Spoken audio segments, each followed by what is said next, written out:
Hey, we're back, and this is another episode of the Hard Knocks podcast where we talk about the mistakes that, despite the passages of time, people don't learn from all of their mistakes, and they're still making the exact same ones that they were decades, centuries, and some of them hundreds of years ago, I would have to imagine. I'm sure it's been going on since the beginning of time. Yep, Right. which is why we're here to try to nip some of them in the bud, because we want to share the stuff that we've done wrong countless times, we've seen other people do wrong countless times, and show you the tenacity required and also the steps you can do to fix them right now.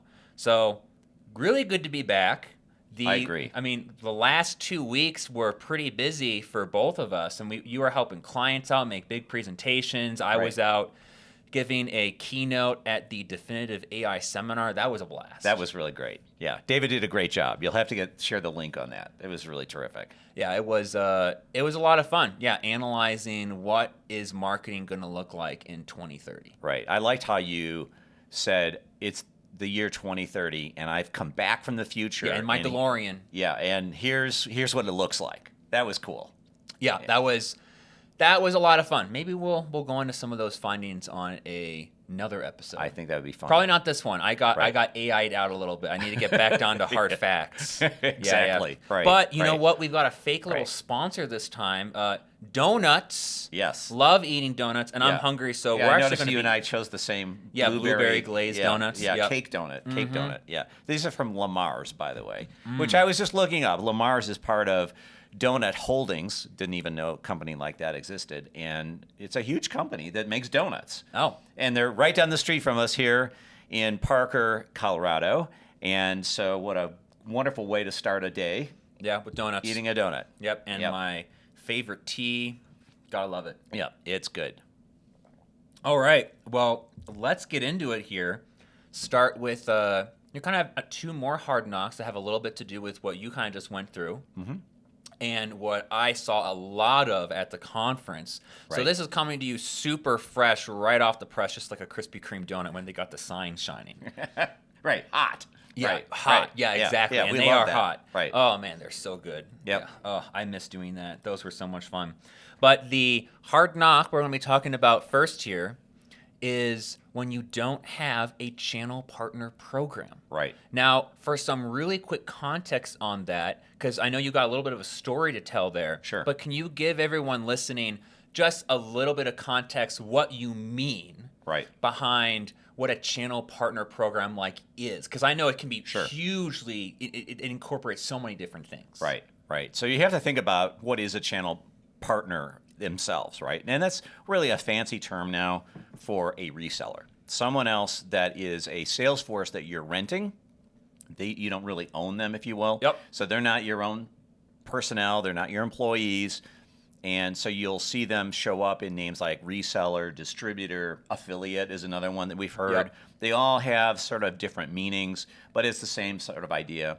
And you can mix and match these, and companies do. So they don't just sell only through a reseller channel. Some of them also have a direct channel in addition, which is a whole other episode about channel conflict. But I've spent my entire career in channels. I've written a book on channels, and I just really feel it's one of the What's coolest the name of the book? 99 questions to jumpstart your channel partner brain. Oh, man, that's a lot of questions. And yeah, it is. And that would be if we cover 1-2 questions every episode on Hard Knocks. Correct. And assuming those are all mistakes people make, that would last us a year. That was the whole idea behind it, right? Is that it gave a manufacturer, a supplier, the person who owns this channel partner program, it would give them something to blog about at least for a year, if not 2. Yep. So that was the concept behind it, and it's just each page is a question. Yeah. So in the essence of what you're saying, it sounds like a channel partner program is a fancy way, an umbrella term for incorporating all sorts of things like having a formal program path guide, process behind Right. an affiliate marketing program you might have or have been thought about doing. Right. Or if you're a reseller, your partners, the people, like you Right. said, you're renting a sales force. I really like that term. Right. That makes it very easy to understand. Yeah. And having like a formal program, not just being like, okay, go resell it. Right. That's not a partner program. Yep. That's just having partners. Yeah, and just like in many other things, people set up a program or they start recruiting an affiliate, for instance, or they may recruit a reseller. And one of the things that they don't really get good donuts. Oh, they're really good donuts. Yeah, they're really Sorry, great. excuse Yeah. me. I'm eating. I He's know. talking. They're really good. I think one of the mistakes is that they assume that your channel partners are going to have the same desire and drive to sell your products as your own employees do, which is not true at all. You have to find a way to motivate them, incentivize them, train them, and recognize that they already more than likely have a solution similar to yours. You may even you hope they do, because that means they have the experience to go sell your product. Exactly, right. Yeah, that's key. Right. And there's some programs where you don't allow that. Some people don't want a competitor. There's exclusivity in the channel. So there's ways, if you can imagine, there's an infinity number of ways of setting up a channel program. There are, right? So I think that's one of the issues, is just not recognizing you have to treat these people differently. Yep.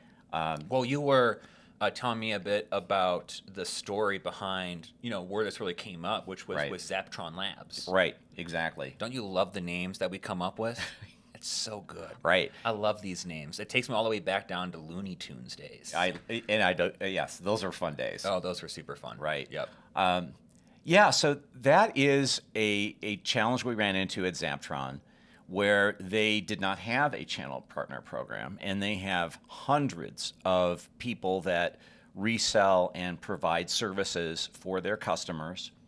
And in fact, in their particular case, all of their services are provided at, you might think of the last mile. The last mile is all about their services that they provide. So Zaptron doesn't actually deliver the final mile. That has to be done by a partner. Yep. Right. And in each territory, there could be 10 or 20 different partners, and they all compete for the same business. So it creates channel conflict just there on its Yeah, because a own. lot of their partners aren't exclusive. No, they're and not. There are alternatives. Yes. To exactly what they are offering. Yes. So yeah. So what was the problem that you started to see kind of like pop up a little bit? Right. So when you think about Because it, by the way, they don't have a partner program. That's the key thing. right, they do not have one. a partner program today. The issue for them is that they have all of these partners all across the United States and Canada, and it's budget time. So it's the beginning of the year, and you look at your numbers, they're looking at their numbers, and they want an increase in revenue like you would normally want. Yep. And they're saying, okay, we have to drive 10 to 20% increase in revenue across all of our partners, or maybe some of those partners are going to go out of business. Some of those partners are really going to grow. Some of those partners are actually going to do better with my competitors. Yep. And so you have to start looking at who are those in my channel that are the most likely that are going to really drive new revenue for me. Sure. Right. And so they didn't have a partner program. And one of the things that just seemed obvious to me is if you want to drive revenue, you're going to have to put a formal program together. Well, I think the drive into because I think everyone listening wants to know why does this matter at all? And what you were saying is that in this particular story with Zaptron Labs, is that there was a lot of information from some of their partners that they didn't know about. Right. That they were starting to get, all of a sudden they're trying to push their partners to sell 2 or 3 times more product. Mm-hmm. And it comes off because they didn't build that relationship and that partner program as a, hey, go do this, rather than seem like you're coming together. Right. And the sales teams from their partners, that doesn't really come across very well. Yeah. So just so we're clear on that, just because we're talking terms all over the place. So the feet on the street, the end customer that's buying the services are actually buying the services from one of their partner distributors, let's say. And at that individual distributor, reseller, service provider, another term, there was not a uniformity of belief that Zaptron had the best products. And so salespeople were really given the opportunity to spec in one product over another, and they were actually specking in their competitor products they didn't even know. So you had this relationship with the end customer. End customer doesn't really care. They're going to buy whatever product they want. And so they rely on the reseller's salesperson to direct them to the right one to buy.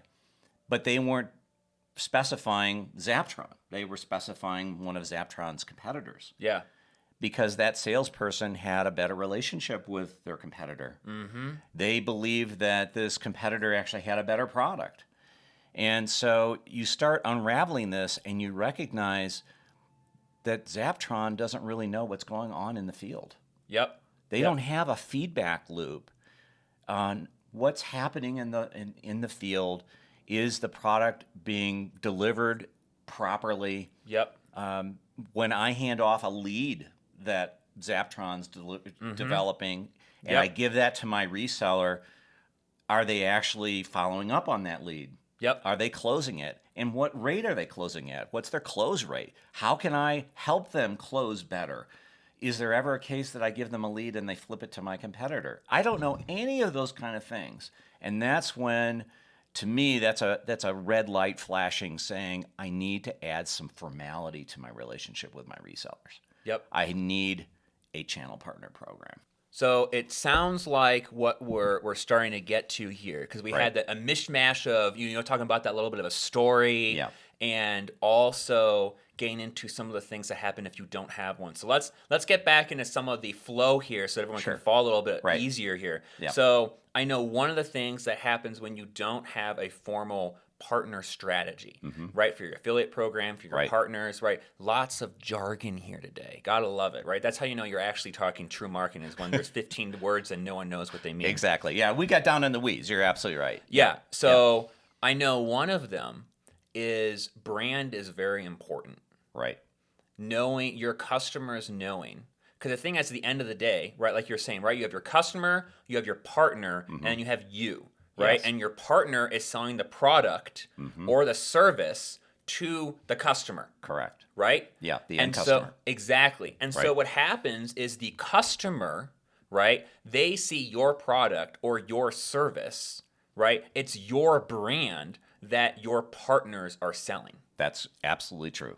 Right. Right. And so what happens if you don't have a formal program set up? And we'll get into a little bit later what we mean by program, but for all intents and purposes right now, just to keep things rolling, we mean like, hey, look, here's like materials you can use, here's training. You're trying to get a lot of consistency so that all your partners are doing the exact same thing. They have the same level of competency so that and this is why it matters for brand, that the customer is always getting the experience that they should be, and they're maintaining the brand quality that you've worked maybe decades. I mean, for some of these countries, hundreds of some companies, not countries. Right. Countries too, though, right? Yeah. Right? Sure.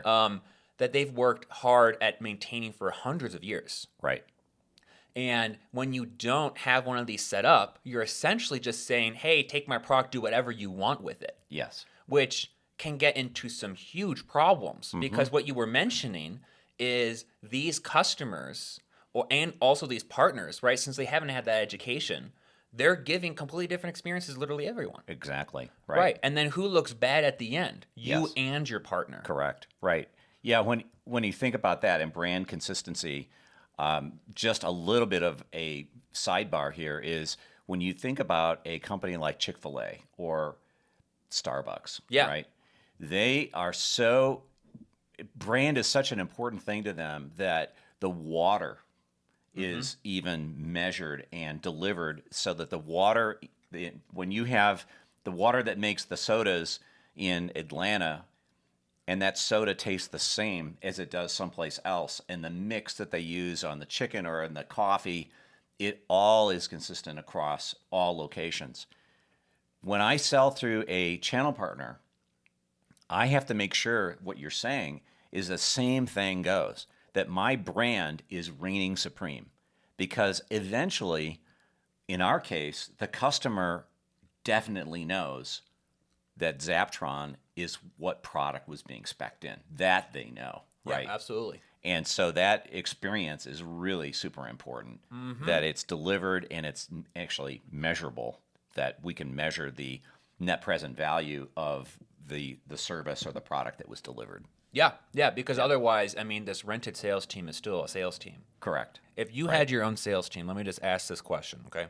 I think this gets to a lot of the crux of the issue that you've been trying to get here, right? If you had your own sales team, would you truly just say, here's a product, I'm not really going to tell you much about it. I'm just going to let you figure it out yourself and go?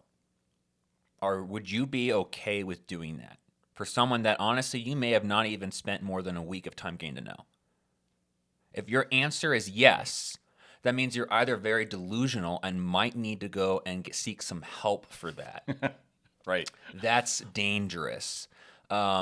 Or you're extremely well prepared, and maybe you are one of those rare companies that has an entire sales flowchart for your whole organization, which is kind of what we're almost driving back to here again. Yes. Right? We're kind of coming back to that hard knock from last week, I think it was, and bringing a little bit of it into this week. Right. But if your answer to that is anything but, hey, no, I wouldn't be okay with that, Right.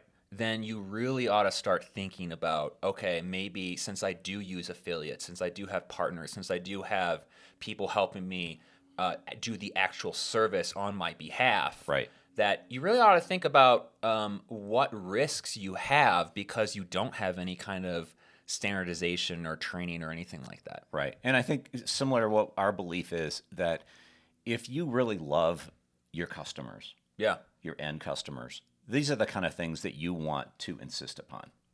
Right. That's what it all comes down to. Yeah. Keep putting the customer first. Always. Yeah. Right. Which I remember there's a few of us. Hey, and by the way, we're now on Spotify too. So we got to be a little bit more careful now of when I like to use my hands to move all around. Right. Which people who know me know I love being animated. Yeah. Right. So I'm going to do that exact same demonstration we're talking about for a company customer gap. Right. Of that whole problem. And if you're just listening, basically when you're the customer, all right, and you're a company just starting out, right, you are right next to each other, all right? Imagine on a little diagram, both of you are on the first yard line together, okay? And as you get bigger and bigger, right, more processes get put in between you and the customer. In this case, if you have a partner program, well, you just put an entire sales team that you don't own, a rented one, and the company they might work for, Right. in between you and the customer. Right? So now you're on the 1 yard line and the customer is on the 50, right? It gets harder to see them. And so what having a true partner program helps with is making sure you get that feedback loop. Exactly. To know, okay, what are they seeing in the field? Because if I'm not doing the work, I have to make sure that I'm utilizing their eyes. Yes. Because this gets back to all of a sudden, if I'm on the 50-yard line, I have to occasionally make a huge Hail Mary pass all the way down to the first yard line, right, to the end zone, so that I can understand what are my customers seeing, what are they feeling, what are the problems going on. Right. And if you haven't, also a lot of salespeople love partner programs. Yes. Because like we were saying before, salespeople don't hate having a process. They love having a process because there's so much less they have to think about. Right. It's not fun to reinvent the wheel. Right. It's fun to have the wheel invented and then think about new ways you can spin it to make it customized for your customer. Right. Yeah. And I think most salespeople would say, and this is not derogatory, this is just reality, is I want to operate with minimum energy. I do not want to be fighting this all the time. Oh, absolutely. I want to simplify a sales process. Some people would say, well, that's because salespeople are lazy. Well, that's not true. Salespeople just know how to manage their time really well. So if you give them a process that they can believe in and they follow the steps, they will. Oh, yeah. Yeah, absolutely. Yeah. Yeah. Well, I think, so if everyone is already sold, right, on what happens if you don't have a partner program. Because I feel like we've covered that pretty well. And I'm sure there'll be different questions that come up because I know at the end of this, I get a free question I can just ask him and he has to answer, right? Yep. It's great. Right. So how do you go about starting to fix Sure. this problem, Right. right? And let's focus on going from really small step to the bigger steps at the end. Sure. Because I want to help a wide range of people that are listening right now Right. that might already have an affiliate program, to people who have like a huge channel. Maybe they do have tons of partners. They haven't Right. really thought about this before. Maybe they're in the middle setting one up. Right. Right. So let's Right. start with, what is that first baby step? Sure. Right. Yeah. So to me, you have to first decide, can I afford it? That's always it's a parable. Count the costs before you build the house.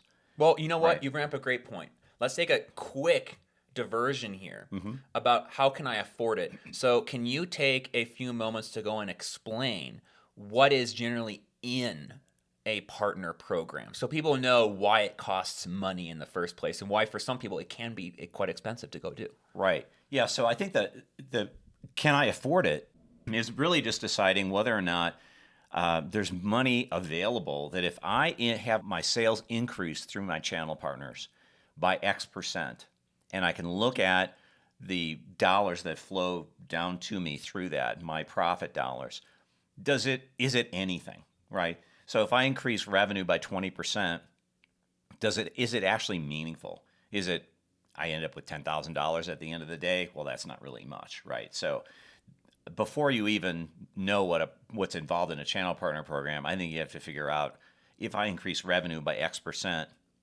through some kind of a program, does it actually net me out something valuable? Because some people operate at really, really slim margins, and it's not even worth talking about.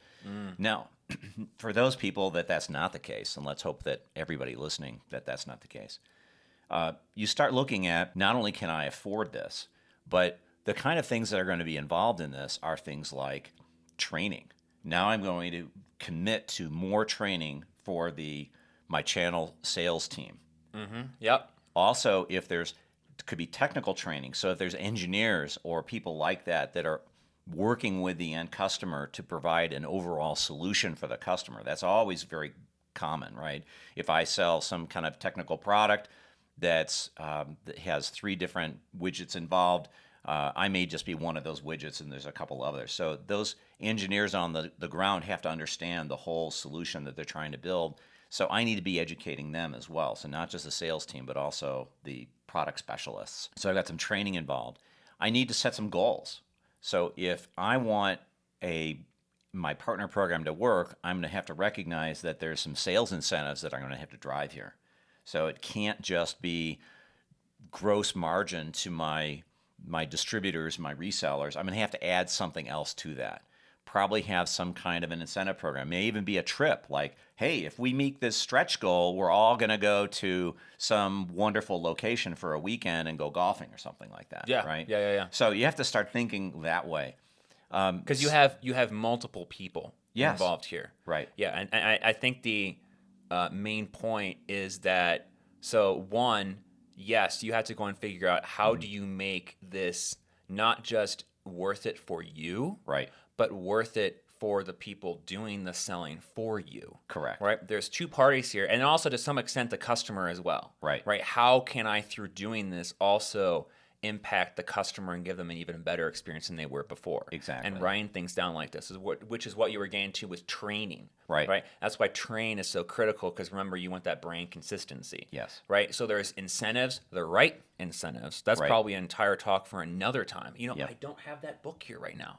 Oh, that's right. We don't have to predictably irrational on the Oh, yeah. table. Right. I could have pulled that out. Yeah. Anyways, Yeah. go back to like episode 2. It'll be right on the table. That's one of my other favorite books, but I swapped it out for a new favorite book of mine.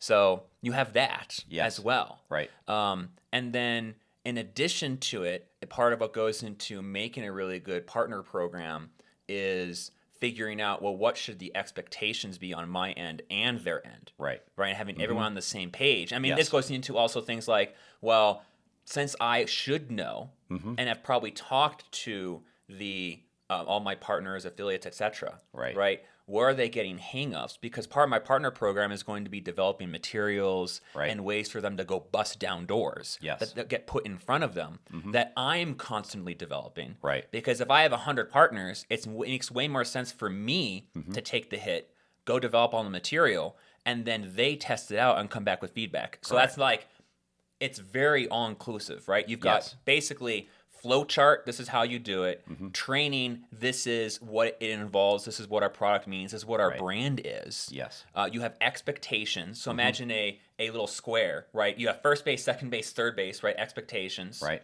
Right? And, all of that comes together, and that is what a partner program really is when you put it all together. And Right. it results in a home run. Yeah. Yeah. So let me call on Audible. So there was a company that I worked for many years ago. It was in the franchise computer training business. And so I can name names because the company no longer exists. It's called a company called Productivity Point. Really cool company. We could have come up with a really fun name for that, And though. we could have, right? We could have. But we don't have to. Okay, fair enough. So interesting thing there is channels was franchises. Yeah. And so in the franchise world, there's two types. There's a startup franchise and there's a conversion franchise. We were in the conversion franchise business, which meant that we went to existing computer training companies back in the day when you did that sort of thing, and we gave them a sales pitch and some reason to join us, right? There was lots of reasons why you want to do that and to partner with us, along with being able to deliver training all across the United States and Canada. Yeah. And so what we noticed is that none of these franchises actually wanted to change. They didn't want to be part of our brand. So you're talking about brand. Yep. And so I created what was called a President's Club back then. And you were talking about steps, which is what brought this to mind, is the first thing I did is that I got all of the franchise owners together in a meeting. And I said, let me just talk to you a little bit about what inconsistency of brand looks like. And so I showed them all of the marketing materials that they were using, and it all looked like it was from different companies. They weren't using our company brand, even though they were supposed to. They weren't using our name. They were still using their old name and so forth. And it was a mess. And Which hurts all of them. which hurt all of them. They needed to see that they were missing that. Yeah. And so we all sat around and we said, if we were going to do this, if we were really serious about this, and we wanted to sell against a really big company that we were up against, a company called ExecuTrain, another company that's long gone. ExecuTrain? Yeah, that was the name of the company. That's so good. Yeah, it was a good name. I love that. Yeah. That's a great name. Yeah. And so we sat down and all of us together decided what would be in the program. We actually got them to buy in because they designed the program. Yep. And then I said, listen, if we are able to achieve these measurable goals, every one of them was measurable. If we did that by the end of the year, then we'd all go on a trip. Yeah. And everyone made it. It became peer pressure, right? Yeah. But it wasn't driven from corporate. It was driven at the peer level. Yeah. And that works literally with all kind of channel programs. You can always get your top, if you have too many, you can grab your top, let's say 80-20, right? The 20% that give you 80% of your revenue. Get them in a room and design a program. Yeah, because what you're getting to here is the very first step that you can take in making a partner program. Because what John is really driving home here right now is that you don't know what you don't know. You have no idea all the different ways these people are selling. You don't know what products, not products, but what type of material they're using to do the selling. Right. And so your very first step, and by the way, this might be the first step. It might be what we would even call a baby step. Right. Doesn't mean it's easy, right? A baby walking across the floor, that's a huge momentous occasion. Every single person in the family gets a text, right? Yep. Even if it looks small, right? This is very hard to do. And I'm prefacing that so you don't think it's easy and like, oh, et cetera, Sure. right? You need to go sit down, right? Talk about visiting customers, visiting your partners, and you need to interview them. Talk with them. Zoom is okay if you can see them in person. That's great, right? I'll let you make that call. At least do something that it requires some type of video, right? Because voice, you'll miss half the conversation. Interview them to learn what they know and what they don't know. Right? And then make sure you're taking notes, that you're recording this. You can let them know. I mean, they won't mind at all. Right. And taking notes and let them know the reason you're doing this is because you have a bunch of other partners. They'd already know, right? If you had an affiliate program, hopefully you have more than one affiliate. Right. Right? So, and let them know, hey, listen, we want to help you sell more. And so what we're doing is we want to go and ask all of our affiliates, all our different partners, Right. exactly what's working, what's not working. Yes. Find different gaps in terms of the training, right? Do they What am I know that? missing? Yeah, can my product, oh, your product can do that? We've been using this instead. Oh, yeah. Oh, yeah, it stinks for this. Well, that's because you didn't let it sit for an hour, right? It's actually in fine print here. You have to do that. Oh, right? Exactly. And let them know that you're going to come back to them afterwards with a report or maybe a follow-up meeting saying, hey, here's everything that we ended up finding. And we're going to start putting together a bit of a program Right. so that you benefit from this. They'll love you to death for that. They will love you to death for that. I agree. Yeah. Good sales material really wins the day. Oh, yeah. Right. Well, it's just that first step is starting to basically do assessments to find out where people are at. Right. And then your second step, right, is starting to figure out, okay, what is the training regimen I need to put together, right, to go help educate this. Maybe it's a webinar. It could be. Right. And it's sort of, I think, important just to have a train the trainer program, right? And this is what gets into an incentive program. And these are the kind of things that came out of meetings with partners. So, for instance, most of us that are in the manufacturing side, when we have a new presentation about a new product, what do? We send them a data sheet. We may send them some other kind of sales collateral, and we give them the new PowerPoint, right? And we send it to them via email, or we might put it on the portal for the channel partner program, and then that's the end of it. But they don't have an incentive program that says when John is ready to be trained, and I've gone through the materials, I hop on a Zoom call. Yep. And I make that presentation to someone at the manufacturer to their satisfaction. And when I do that, I get a sticker, I get an award, I make a point, and that goes into my incentive program. Yep. Because, like we said in our earlier conversations, I want to be able to incentivize and motivate people not just for the end goal of getting a sale. I want to incentivize them of making those little baby steps. You want to incentivize the process. The process. Yeah. The process is key. Do you remember who the man who managed the Colts like 10 years ago took them to the Super Bowl? Do you know who I'm talking about? He was, and his whole thing was that he came in, if I remember, the name will come back to me. If it does, just scream it out. Right. And his whole thing when he started working with them was saying, hey, by the way, throw out how we're doing practice. Right. What I'm going to do is I'm going to teach you and drill in so many of the fundamentals so they're a second nature, they're habits. Yes, right. So that you can clear your brain to go do all the hard thinking tasks Right. when you're on the field. Yeah, but are you thinking of Tony Dungy or somebody Yes. else? Okay. Yes. All right. Yeah. Okay. And within a couple of years of them doing that, they won the Super Bowl. Yeah. You have to decide, these are people that are representing you. You have to decide how important is it for them to properly represent your brand? I mean, that's really what it comes down to. Yeah. And if you decide that, then what are you willing to invest to make that happen? Right. Right. Well, so the reason why I really felt that this was the first step in that assessment is even if you don't want to do a partner program, right, or if you find out you can't afford to do one, you still should be doing this anyways because you're going to learn so many things that will help make your product better, will make your service better. So like it's just free information. The only thing you're investing is your own time. You haven't gone in and like hired someone to do anything else. Right. So I mean, I know time is money, but it really is a fantastic thing to do. Right. But the second part is what you already mentioned, which is now you have to go find out how much can I afford to do this. Correct. And unfortunately, I think you are using the words, it's kind of hard to go and just do hard math. Yes. Because a lot of these are what ifs because you've never run one before. Correct. Right? And if you do have one, then you have the numbers and you can start, running and say, okay, how much more could I invest to get XYZ? Yes. You're way ahead of the curve. Yes. Okay. But the main thing that you can do to find out would it be worth it is when you're talking with your partners. Right? You can ask them little questions like, hey, how often do you run into situations like XYZ, things that they just told you about? Right. To find out, okay, how often do they maybe lose a sale because they didn't have something? Yes. Right? And asking lots of questions like that. Maybe at some other point we'll run through like, hey, here's kind of how you'd even do it. Right.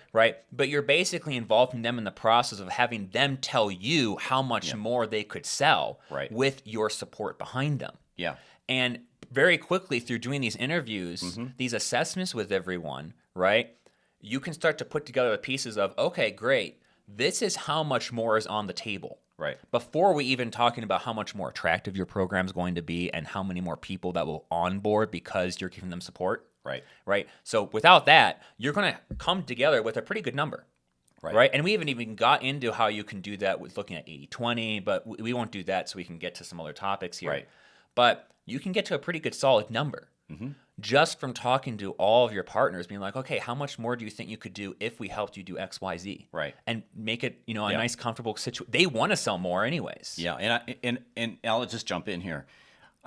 Similar to our earlier conversations where we were talking about using your CRM to look for deals that get stuck in the process, things that are getting stuck at level 2 and 3 or wherever it might be in your pipeline. And those are the kind of things that you think about doing with your own sales team. Now you have to expand that to, what am I going to do to my rented sales team? How am I going to figure out that the leads that I've given them or things that they're working on that specify my product, how am I going to know when those are stuck? Because in general, my own company may not be the greatest as far as managing my CRM. Imagine how much worse it is when you're doing this through remote control of someone else's sales team, right? Yep. The good news is there is software that will link up CRM. You mentioned Channeltivity. Yeah, Channeltivity is one. Great software. Sponsor us. Right. Yes. Hey, listen, we're starting to pump these out. I got to make sure that we can get some sponsors at some point. If we Right. wanted Hey, to, Jason, if you're listening, I'd love you to sponsor this. So that's the kind of thing that you can do, is to look at this, bind these together. And when you do that, now when I hand off a lead, it's not just a salesperson sending an email. Yep. I'm actually creating a portal, and the sales team, my affiliates, my resellers, are logging in to get leads, and I'm actually seeing it progress in the sales process inside of Salesforce, for instance. And I can now start calculating things like, I'm going to know which are the people on the street are my best sales team. Yep. I'm going to know what their close rate is. I'm going to know what their average sale cost or value is. Yep. Those are the kind of things that, as a manufacturer, I want to know. And that goes beyond being able to, well, can I afford this? Can I pay for it? This is like, how can you not? That's more of the question, like, are you really satisfied? I think your question is, can you justify this, or are you okay with this situation continuing without having that data feed back to you? Yeah. Right? Are you okay with that? And if you're not, then it's time to look into a channel partner program. Yep. Yeah. Yep. I think that pretty well summarizes that. Yeah. So the things that I thought would be also helpful, just a couple of other tidbits. Yeah. One thing that we didn't talk about is Thank G2. you, Mr. Motorcycle. Yeah. You're not going along back there. Going fast. He was going fast. Is the G2, is the competitive information that's on the street, that if you have a decent channel program, you can also reward your sales team feeding that information back to you. Super helpful, understand what's going on in the street. Yeah. So that's another area that I'd like to focus on. And then when you start thinking about ways of incentivizing people, it doesn't necessarily have to only be a trip. And we talked about that. But having a president's club. But I think the most valuable thing that I get out of a channel partner program is that I give them an opportunity to sit with other channel partners in market or across a territory and come together and talk turkey, talk about what it's like to sell the product on the street, right? So they're sharing best practices. They're sharing war stories. Oh my gosh, this happened when we did XYZ, right? And giving them that venue to share ideas amongst each other. I can just literally be a fly on the wall and give them that opportunity. That's the value that is unspoken, unmeasured of a really good channel partner program, when I let them talk amongst themselves and solve problems. That's when you really have something cool. Yep. Hey, go back and listen to episode number 2. Yeah. We're talking about the value of seeing customers while your partners are kind of part of your customers. Same thing, right. Yeah, and creating that space where you are the central figure in that room, right? You're not like selling them anything. Yes. But when you surround yourselves with people like that, you learn more than anyone else in the room. Yeah. Because everyone wants to go talk to you, right? Everyone wants to share with you. Right. And you get to listen to everyone else. Like you're the most powerful person in the world for that small period of time. Yes. Yeah. Really true. Yeah. Yeah. But what a lot of this kind of gets into, right, in terms of how do you find the right incentives, and you'll have to excuse me because, my goodness, does this donut look absolutely phenomenal. For those of you with camera, I mean, look at that thing. What one It's did like you get? It's like a powdered, like sour cream donut And or it's something. filled? I don't know. I'll take a quick bite. Yeah. It looks like it's filled with chocolate. No, it's kind of hollow. Wow. Tastes great, though. Man, that looks really good. I mean, you have one on your plate, too. Yeah, well, mine's different though. I don't have the powdered sugar and the chocolate That's on top true. of mine. That's true. Mine has 5 calories fewer than yours, probably. Oh, well, probably more like 50. Yeah. Probably more like 50 left. Yeah. Right.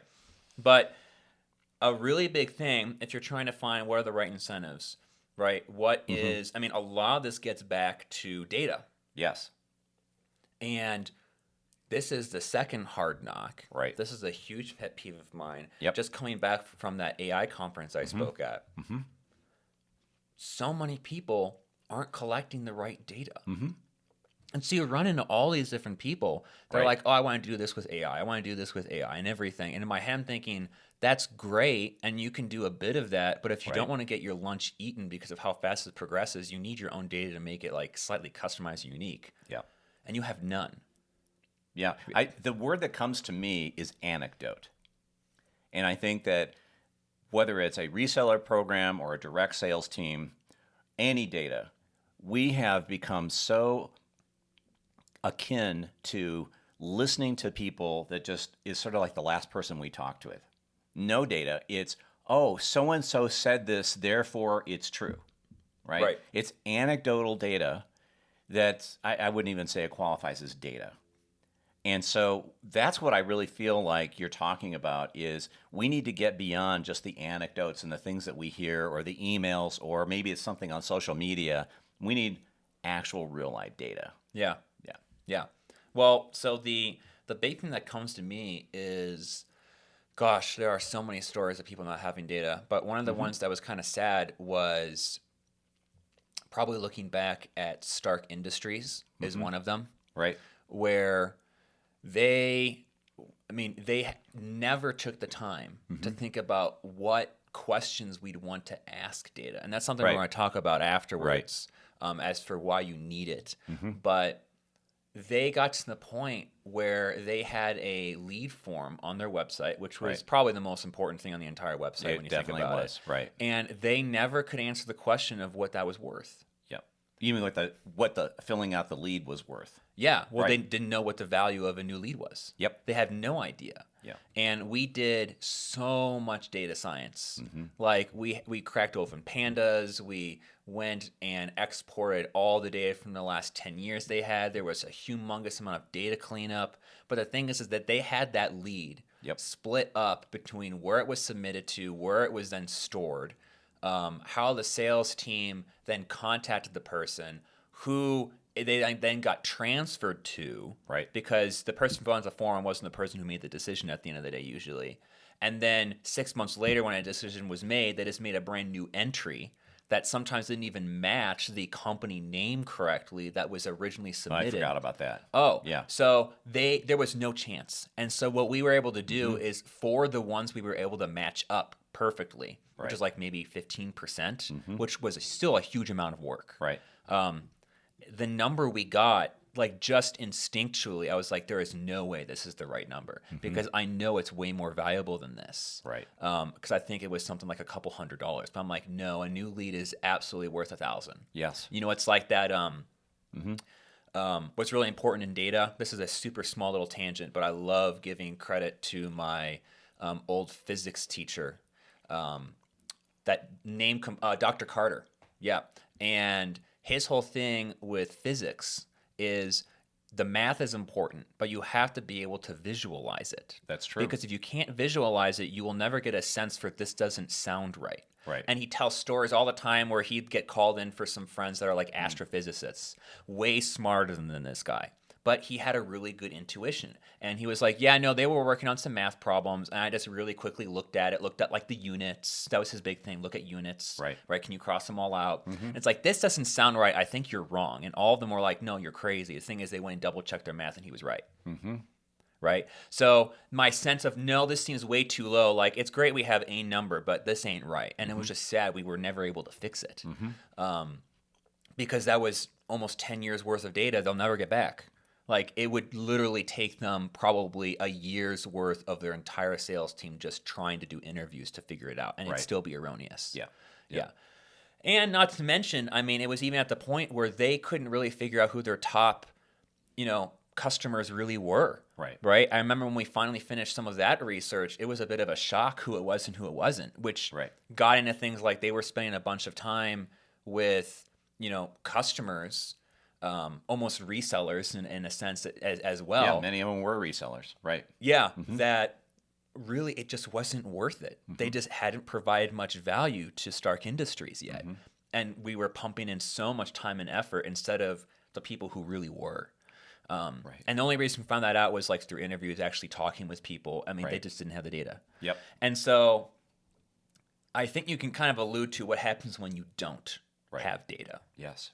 And I'm sure you've come across many different times where you wish you had data that you didn't. In fact, maybe I'll make that my question at the very end here if you want to start noodling what that might be. I'll put that on the back burner. Yeah, put it on the back burner. Yeah. See, we're getting smarter here, right? The third episode, you've worked out the kinks. All right? And now we've thrown in a new one, which is figuring out how to eat at the same time as talking. And that doesn't work super well all the time. So if anyone listening is like, man, I hear some munching, well, you know what? I hear ASMR is really big these days. So that's for you. If you really love ASMR, all right, this is for you. I don't know what that is. Oh, yeah. It's that reflex that, those people that like whisper into mics or that type of stuff. And and some people get a little response in their ears that makes some, it's a unique feeling. Anyway, that is completely a huge tangent. We're not talking about that. But I'll start off with one of them. One of the things that happens if you don't. This is a hard knock then. The hard knock is not collecting the right data. Right? But what happens if you don't have the right data? All right? The absolute biggest one for me is you can't be curious. You literally can't be curious. And I spent a lot of time over the years hypothesizing what is required for you to be curious. I love curiosity. And there's like 2 or 3 key things that you need intrinsically in order for an individual to truly be curious.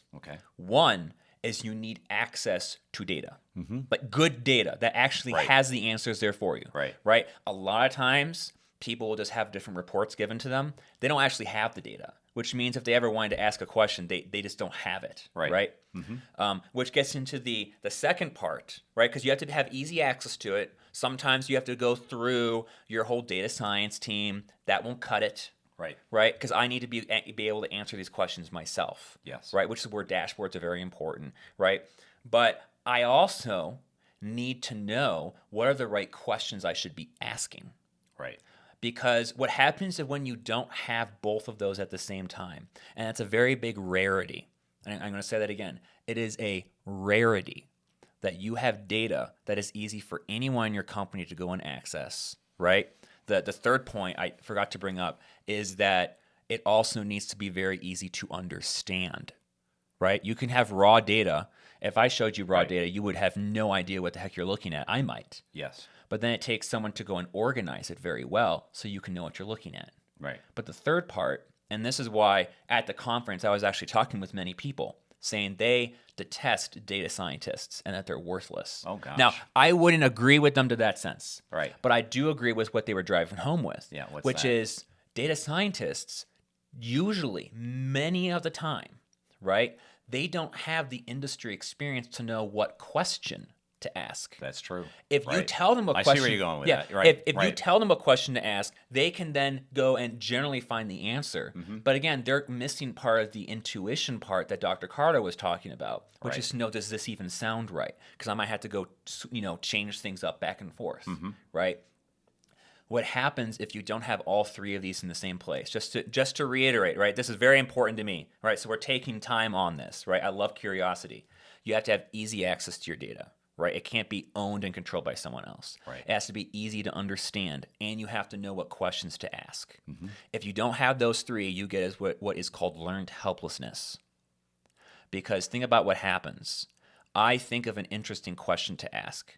Right. I ask, hey, what would the answer to this question? And what is the first thing someone comes back? If I don't have all three of those, I don't know, and I can't get that for you. Yes. All of you who are parents have probably been in a situation where you know firsthand, if you keep telling your kid no, they will eventually just give up. That's true. Right? I mean, they'll throw tantrums, right, etc. But what you are teaching them is that this is impossible, and your brain loves to save as much energy as it possibly can. Yeah. And so it will learn to just not ask questions anymore. You're getting into a very deep subject here. Oh, I know. This is Yeah. a whole different. This is my thing. Right. My thing is curiosity. I mean, it's the main thing when we work at a client. I love helping them gain curiosity again. Yeah. So that's the first thing. That's why you want it, because if your upper management, literally anyone in your company, right, with the age of AI, if you're not enabling as many people in your company as possible to be curious, where we're talking about all the different things that members of your rented sales team, your partners, Right. imagine what happened if they had access to tons of different data, Right. dashboards that you gave them. Oh my goodness. You know how many questions they would probably ask you? That would make you millions of dollars. Yeah. Millions of dollars. Right? That's probably too low of a number. Yeah. Okay? I feel like you need to plug Never Split the Difference at this point, because it really gets into the questions that, Well, right? the main thing I'd probably get into really quick is Yeah. the most motivational being the right thing. One of the most impactful sentences, basically short spiels from when I was training under Edward Tufte. Okay. Edward Tufte, for those of you who don't know, this is Stephen Few's book on informational dashboard design, but he is a compatriot of Stephen Few. He is huge about how do you visualize data. Right. Right. The visualization Gotta game is have- things like data to ink ratio, Exactly. et cetera. Right. Right. Really big. Like, how Yep. do you make something actually good to look at, and I can get tons of information from it all at once? Right. Right. So he hates things like 3D graphs. Those are garbage. Mm-hmm. Don't get me started on 3D graphs or pie charts. Those are horrible. Right. Anyways, getting back on subject though. Yeah. He stood up in the front of the class one day, and what he said was, everyone in here, I want you to raise your hand if you ever had a moment where you gave a presentation or were talking to someone, maybe a bigwig was in the room, and as soon as you were done, they basically looked at you and said, you're wrong, you're stupid, this is incorrect, I'm not going to go with your suggestion, right? Of course, everyone raised their hand, because if you haven't had that experience, you probably haven't been out talking to many people yet. Right. The second thing he did was he said, okay, cool. Now I want you to keep your hand up if you thought that, my goodness, they're an idiot for thinking that this is wrong. How impudent could you possibly be not to understand what I'm saying? Right. And everyone kept their hand up. And then what he said is he mildly yelled, which made it all the more meaningful. He said, you absolute, complete, all of you are being extremely impudent right now. Yeah. You are the idiots. Your job is to know what you are doing in such a way and know it so well that you can explain it to make it make sense for literally anyone else in the room. Yeah. That is your number one most important job, because all those people you think are idiots are exceptionally smart, but they're smart in one segment. That's what they're supposed to be smart in. Right. They're not smart in everything else. Yes. Right? So that would be the plug I gave in there for why, being able to enable people to be curious is so important. So just to recap that. Yeah. So if I'm that person in the audience and I don't get it, right? Yeah. You just made a presentation. You're saying it's not my fault that I didn't get it. It's the presenter's fault that they didn't level up to me or I think level down, right? it's a two-way street. Yeah. You have to be willing to want to learn a little bit, Sure. but for them as well, it's for him, he was getting at the whole mindset, right? And why it's worth taking time, especially for data, to display it, to make it easy to access, to help people know what questions to ask. That's kind of your job. Yeah. Right? I mean, that's a bit tangential, really, what we're getting on No, here. but I think that's really important, because we're talking about marketing, right? And marketing to me is communication. And if I can't communicate what the value of my product is or my service, if I can't talk about the hang-ups and the issues that I'm solving, then I've really failed. And so just throwing something together, what it could be a spec sheet, it could be a PowerPoint presentation, and I haven't trained people, we talked about that just a few minutes ago, and just throw stuff together, I'm really doing a disservice, not just to my sales team or whoever's making the presentation, but to the customer themselves. Right. Oh, and also to you. Yeah. Right. I mean, bringing it back to the channel partners case, right? Right. For that parallel. Yeah. If I have my partner selling a product, and I learn that those partners that are selling that product, right, their sales team, right, my rented sales team, Right. want to go sell something else because they think what I have is inferior, my knee-jerk reaction might literally be to say they're stupid. Exactly. They're stupid. Right. But the thing is that I didn't take the time to educate them to make it easy for them to understand that it's not. They just have to do this instead of that. Exactly. Right. Right. Right. So That's a good point. yeah. Well, this is why, good data is very important. Right. Right. Because the second thing that will happen if you don't collect the right data, Right. okay, is that you tend to assume a lot. Okay. So this gets into things like with Stark Industry, right? They were making decisions on what different webinars they might want to do, what they might want to write, what all of their company goals might be based off of what they felt in their heart, which is, that can be a guiding point, but your heart lies a lot. Yeah. A lot, right? You shouldn't always follow your heart like Disney is saying. Yeah. Right? It can be dangerous. And you always end up usually falling back down to where your comfort zone is. Yes, which was definitely their case. Oh, right? I know. It's Right. very hard to push out. Yeah. And if you have that data that would help you answer that question, right? To Right. be curious, it's a lot harder to assume things. Right. Because, well, it's right there. Now you have to go explain your way out of this. Yeah. And people will, but at least it's more of a battle. Yeah. Right? You kind of have a judge now holding you accountable. Yeah. And if I could jump in on and give you a second to catch your breath, I think the thing that, as a marketing person working with Stark Industries, that was really challenging is that we wanted to set up a schedule so our customers could count on a webinar every quarter, every month, Right. kind of a cadence, right? And remember that was that. important for us. The problem is when we went to the sales team and we were asking them what topics should we be presenting, they didn't know. And so what ended up happening is that we presented on the things that were the easiest, or what a manufacturer gave us the slideshow for, or someone had time to.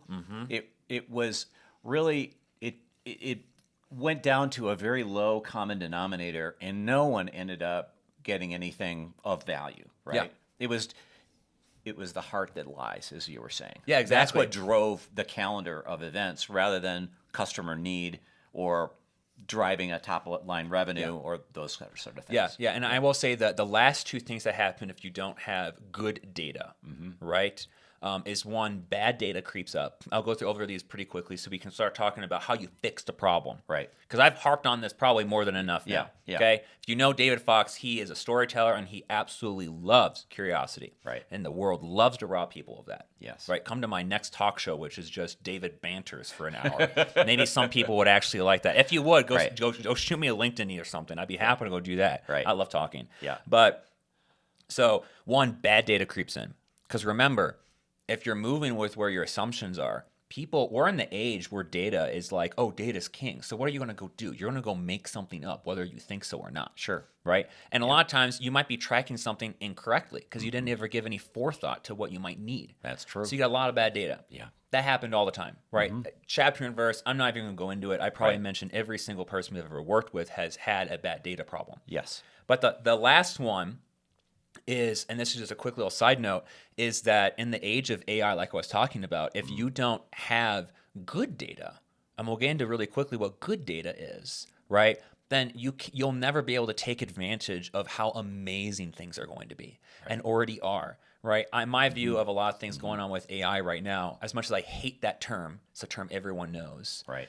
is that it opens up so many possibilities for me, but it's only as good as the instructions, as the processes, as the data, right? Data is this very big general term, Right. that I have are. Yeah. Yeah. So let's get into, good thing I have quite some good lung capacity today. Right. Okay. take that deep breath in, give some people some more ASMR. All right. Anyways, so how do you fix this? Okay, the first thing you want to do, first baby step. Remember what we said before, though. A baby step doesn't mean it's easy. It just means the very first step you end up making. All of these are hard. We're going to celebrate it. Yes, exactly. And every single thing you do, you're going to celebrate, no matter how small it is. In fact, you know what? Maybe that should be our next hard knock, not celebrating the small wins. Yeah, I think you should write that down. Right. Yeah. Maybe we should make that our next hard knock, because that's a huge one. But anyways, here's how you're going to start. Okay, you're going to do something no one does. You're going to have a meeting with your team, and you're going to have a brainstorming session. And if you have a channel partner program or thinking about putting out one, you could ask your partners, because they'll have great things to contribute here. Right. But you want to ask, okay, what would we love to know the answer to? Now let that sink in for a little bit, because that is a profound question. Right. That you have probably asked yourself but never realized how incredibly powerful it is. All right, so I'm going to repeat it. What would you love more than anything else to know the answer to? Okay? Now, I want you to think that in your head. I want you to pause the episode right now. If you've got a couple of thoughts, that's more important than anything coming out of this mouth. All right? I want you to pause it. I want you to write that down. Okay? The power of doing this, and everyone in the room doing this, okay? And separately, right? You don't want to do this in a whole forum. Right. It's Groupthink not good. Groupthink's not good. There's always going to be someone out there that is kind of the head honcho, and a lot of people will attach themselves to them. Right. Do this in private, right? Ask them, I want you to come to the meeting prepared with 5 things you would love the answer to. Right. Right? It could be tangentially related to your company. I don't care. I just want 5 things related to our product or company, something like that, that you would love to know the answer to. Right? Ask your channel partners that, and just let them know, hey, we are putting together a little bit of a data science team, whatever you want to call it. Right. Right? You don't even have to completely follow through. Right? You just want them to know you're thinking about it. Yes. And say, can you send us what those 5 are? Or we'll have a meeting to talk about it. Right? Because you want to make sure you get as many different opinions as possible. Okay? Because everyone's seen things process. from different things. Right. Everyone thinks differently. Right? Women think different than men, old, young, everyone's completely different, and they're going to see your business from a different perspective, and they're all incredibly valuable. Okay? And you don't want to stifle one over the other, which naturally happens, right? Because there's a loud person in the room, and there's a quiet person in the room. And the quiet person might be the smartest person you know. That's true. And unfortunately, that'll never be me, because I talk too much. Talk way too much. Anyways, so you're going to note all those things down, okay? Yeah. Next step, the next baby step, is I want you to start thinking, okay, well, if we want this, let's start making a list of the different things we would have to track. Okay? Because now you know, right? Remember, this is like when you're doing a maze, right? One of those little, crossword mazes on the back of a cereal box. Right. Right? Right. The hardest way to do it is go from start to finish. Yes. That's so hard. Yes. Because there's so many different twists and turns I can take Yeah. that'll take me down a dead end, which is what most people do, starting to think about what could we track. Right? Because they don't have the question of what do I want the answer to, they can't say what they shouldn't track. Right. Yeah. Hey, I have this many data points. What information can we possibly get out of it? That's Right. how I normally start. And what also happens too is someone will say, what if we track this? And you'll immediately get hit with well, that's too difficult. Right? Those are dead ends. So when you do a maze properly, you start in the middle at the end and you trace your way back to the start. Which is cheating. I don't care. Right. We're cheating here. Right. Yeah. And it's so much easier to do. Yes. Like anyone can do it, no matter how hard the puzzle is. It's extremely simple. Yes. Right? Because there's only one path. There's not 5,000. Correct. Right? So you're going to quickly see, okay, if these are the answers, then we have to have this. All right? The other thing I want you thinking about too, which is what makes data super valuable, is when you can segment it. And what I mean by segmenting it is, what if the question I wanted to know the answer to would be, so maybe like for us, right? Because we're thinking about launching AI consulting services, right? Would be how often has someone we've reached out to ever attempted to do it themselves? Right, some way of tracking that, always knowing that answer might be very interesting. Yes. I am spitballing. There's definitely better questions out there, but you're getting me with 10 seconds of quick brain thinking here. Right. Okay. Right. That would be a great thing to know the answer to. Track down a metric. It'd be great. It'd be a wonderful metric to know. Yeah, then we right? can market to it. You can market to it. However, you're not going to be able to market to it as well if you also think about, well, are they a B2B business? Is that B2C? What, how many salespeople do they have? And you're starting to think about, how can I segment my data? Correct. So now when I get the answer to those questions, it's extremely specific to the type of customer I'm talking to, right? That's what's very key. Yes. I want to understand not just the answer, but the type of person that I'm talking to. Right. And the main reason you want this goes all the way back to, I forgot the name of the book, but it was a study a study that the Air Force did. Yes. Right. Many years ago. Right. They were trying to develop the absolute best cockpit for their pilots. Yes. I was talking to a great fellow, Doug, that we met at the conference. Right. We talked about this for like an hour. It was great. Yeah. So much fun. Yeah. If you ever see me, just talk about data, and you'll have my ear for free for like 3 hours. He was really great. Oh yeah, that was a lot of fun. Yeah. But the main thing here is to design the best cockpit. What they did was they took the measurements of literally every single pilot that was going to be inside this new aircraft. Right. And they used like the mean measurements of all these different people to go and create the ultimate cockpit. The fatality rate, how horrible and hard it was to pilot that plane, how uncomfortable it was worse than any cockpit ever designed in history. It was terrible. It was scrapped so fast. And they were wondering why, right? I had data. Right. And it drove I had the decisions. answers to my questions. Right. What could I have possibly done wrong? Yes. You know what they did wrong? There was not a single person in the Air Force with those measurements that they designed the cockpit for. The man didn't exist. And that's why. That's why segments are just as important as knowing what do I want the answer to. Okay? So now you've got, these are my questions. I've got, these are my segments. Right. I've got, this is the data I probably need. And by the way, you don't need it to be perfect. Just get started. Okay? This is the data I need in order to answer those questions. Right. Okay? And I've probably started to put together a little bit of a plan with some incentives for my partner program Right. or my own sales team or marketing team, anyone, to be able to go and say, I'm going to make sure that you're incentivized along the process to give me the data that I need. Right. Okay? Which, by the way, that's another benefit of doing a partner program. Incentivize them to give you the data you need. That's what I was saying earlier. That feedback loop is really critical. Yeah, it's critical to success. Yeah. Absolutely. So right. you have all this. The next step you can do, okay? And this is kind of like extra credit, right? Is I want you to go inside of something like Google Data Studio. Go inside, which I think is like Google Think Labs or something wacky now. And what I want you to do is to go inside, maybe even Excel. And I want you to make a really basic dashboard that would show you the answers to all of those questions. Right. So fake it up, basically. Yeah, fake it up. Absolutely. Right. Looks I like, agree. works like demo. Yeah. Right? Yeah. Thank you, Doug Hall. And you can go and put together some like dummy data to go and power the different graphs you end up making. Right. Right? And you'll probably be asking right now, David, that is a lot of work for something that literally it's not going to do anything. And my answer to you is it's very valuable for a very critical reason. You have to remember what we were saying. You need easy access to your data and the right questions to ask, right? Yeah. Right? Remember what the third one was to be able to be curious? That it's easy to understand. If you don't have your data extremely easy to understand and know how it should look, which, Right. by the way, will help you find out, oh, shoot, we didn't have this data, so I couldn't make this graph. Oops. And you found out now instead of in 2 years, and now you're hitting yourself on the back of the head because it's gone. Yeah. Like Stark Industries. Right? But, yes, like Stark Industries and many other people as well. Right. I'm sure, Labs probably had that exact same problem. Yeah. And still does. Yep. Yeah. Yeah. So you'll know what it should look like. But the thing is, you want to make sure that everyone in the company that's going to get the privilege of looking at it, which I'd encourage, let everyone look at it. But anyways, you want it to be super easy to come to the same conclusion of what the answer is.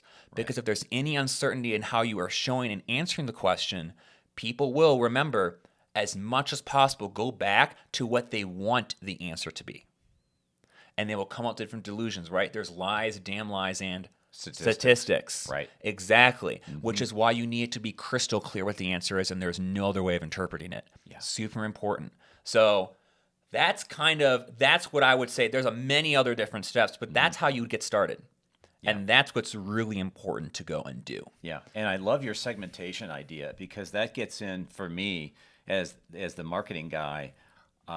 That once I understand those segments, then that's where I can run my advertising, right? Yeah. So if I've It should be correlated. I mean, your Yeah. advertising team should come in and be like, Right. this is how we segment right now. We should Exactly. go try to do that. Right, because at some point I have to actually do something with the data, and it's probably going to be running a campaign. Yeah. And if the campaign is somewhat aligned to the data that I'm getting, Yep. right? And now, as I'm running my campaign, I'm feeding the data as well, right? So Right. now it all fits. I think you understand where I'm going with that. Yeah. Yeah. So that's kind of what I got for that hard knock. Yeah, I I could love talk that. about it for another 5 hours, but I'll let these people get back to driving, listening, spending time with kids. I don't know what you're doing. That brings us to our last segment, Right. where I ask you a question, you ask me a question, no holds barred. Generally Right. tends to be a little bit about this particular episode. Just because that's kind of one of our heads. We love improv here. Playing everything out gets a little bit boring. Right. Right? So why don't we start with you this time? Okay. What's your question to me? Right. So we talked about Stark Industries, and I was really curious when we started talking about collecting data. What was it that really was the problem there? Because you went into the details about what was missing, and we understand the fallout of what happened because they weren't collecting the data. But why did they never do it? Yeah, and was it management? Was it leadership? Was it availability? Was it budget? What was it? Yeah. So the cheap answer is to say all the above, Okay. because it's true. The longer answer is one, I think they never really took the time to come to the conclusion of what they really wanted to track. And so what ended up happening is, if you remember from there, they were tracking things like different spreadsheets. The sales team didn't use a CRM. Right. There Right. was no CRM to speak of. Yeah. They never really wanted to use one, right? Because that's a lot more effort. That's right? true. There Right. was no sales flow chart. Right. None of that, which means standardizing it, what that process is, and incentivizing people to collect the right piece of the data. I mean, that becomes exceptionally hard to do. Right. And so I think that was a big part.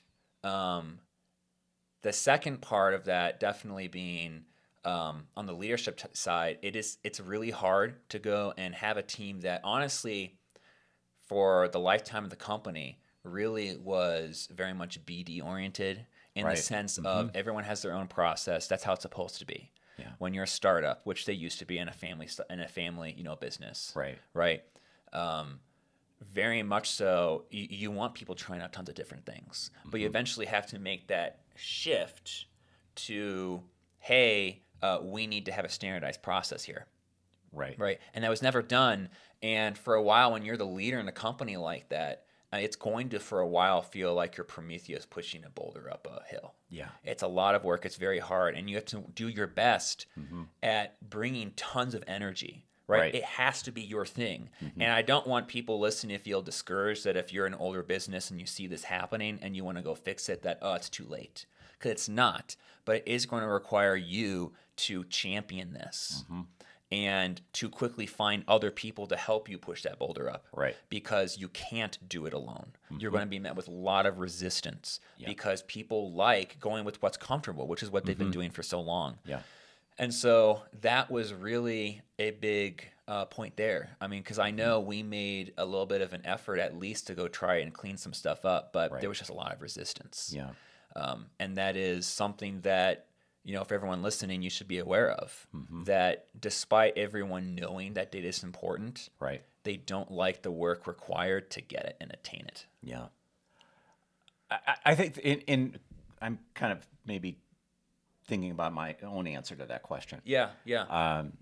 I think two things stand out for me is one is that was a lifestyle business.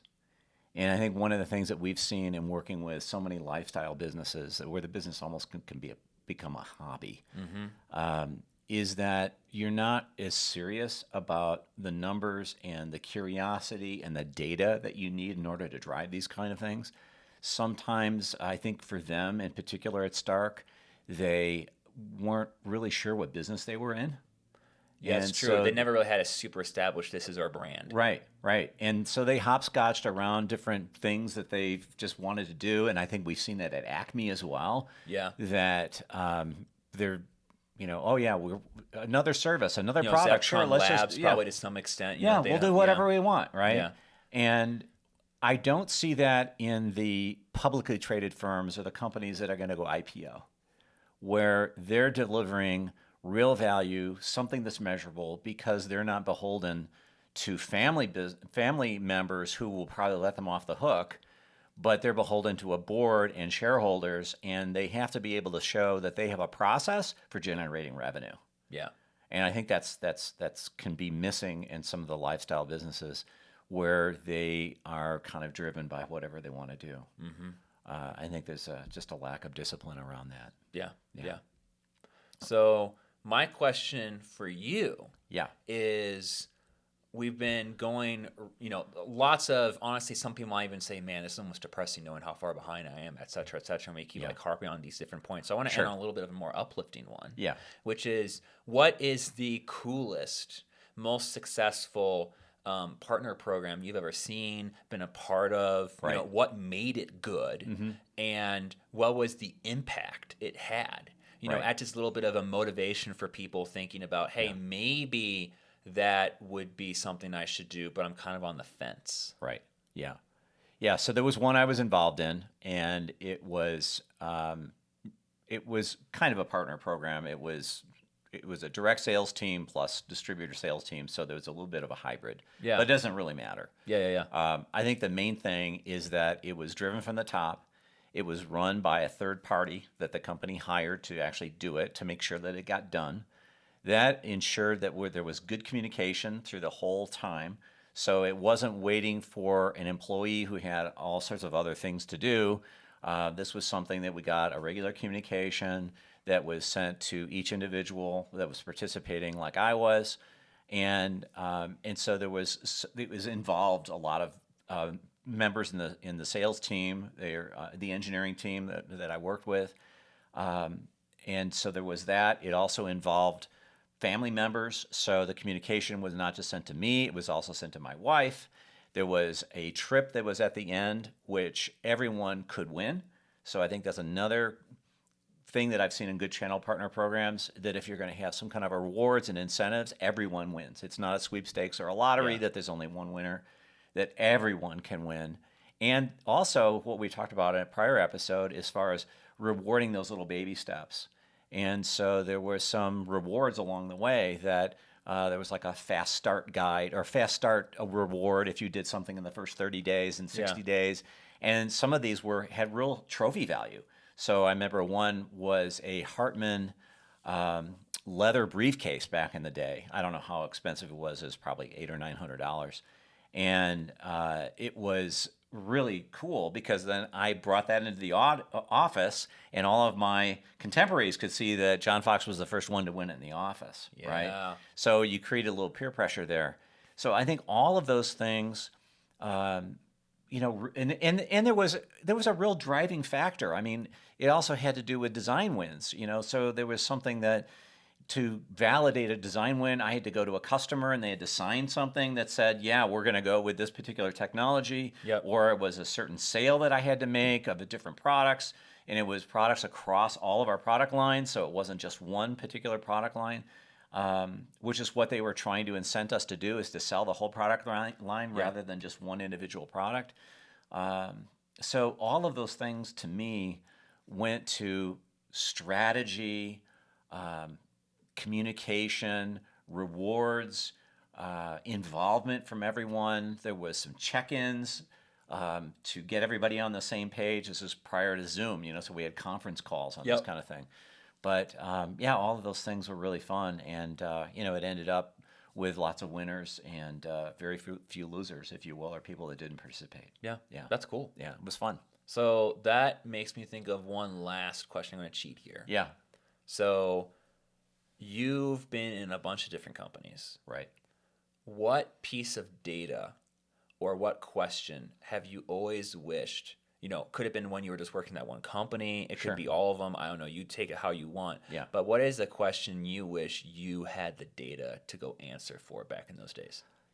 Yeah. And my resume does look a lot like a travel log. It was a recruiter who told me that very early in my career. Yeah. The one thing that just comes to mind is I'd love to know the real reason why people left my company. The companies that you were working That at. I worked at. Yeah. If you think about all the companies I worked with and then all the companies that I worked for as clients, that number is probably about 120, 130 different companies. And you get to understand the personalities pretty fast. And then you see some key players that are there and then they're gone. And I always wondered why, what happened? And I know what drove me from one company to the next. And that was something that I really would like to know, because we do exit interviews as postmortems.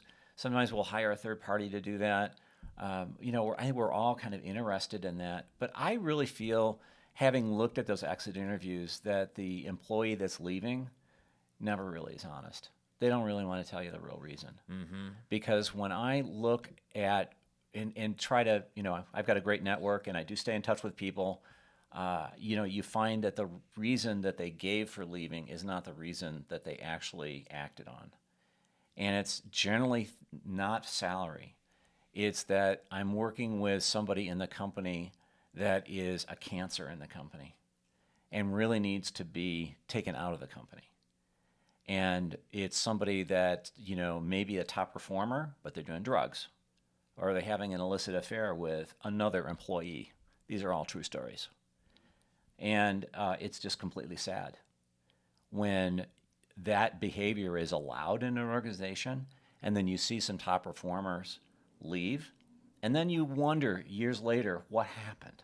Yeah. There's a hole in the organization, and many of these companies literally don't exist anymore. I mentioned a couple of them earlier. Yeah. Many of them had to do with cancer that was in the company that just wasn't taken care of, unfortunately. Yeah. So that's the question. I really wish there was a better way of getting at that data and ask those questions. Yeah, that's a tough one. Yeah. Yeah. Because they're so HR related, nothing to do with sales and marketing or product development. But, those soft skills, that's where the rubber meets the road in a company, is your employees. Yep. So That's true. yeah. Yeah. Tough. That is really tough. So hopefully I wasn't too much of a downer, but that's reality. Yeah. Hey, no, we get real here. Yeah. It's true. Yeah. But hey, that has been another episode of the Hard Knocks podcast. We covered a huge amount of things, but really, if you were to summarize it, it would be one: if you have affiliates, you have partners, you should really think about putting together a formal partner program. Right. It's really helpful, even if you don't end up going through with it. Just doing those assessments at the beginning is so helpful. Oh, absolutely. So impactful. It's Right. just like tons of value for you and them, and like Yes. there's no reason not to, really. Yeah. And then also we talked about why you need to collect the right data. Yes. And everyone got to learn about how much of a curiosity freak I am, because Yes. we talked about that for about 15 minutes. We have a little timer in front of us to make sure we stay on target, and Right. we definitely went off target with that one. Yeah. That's my beat, but hey, that's my thing. Yeah. David loves. I'm a storyteller, Yeah. and I love being curious. It's your jam. Yeah. That's my jam. Yeah. Absolutely. Yep.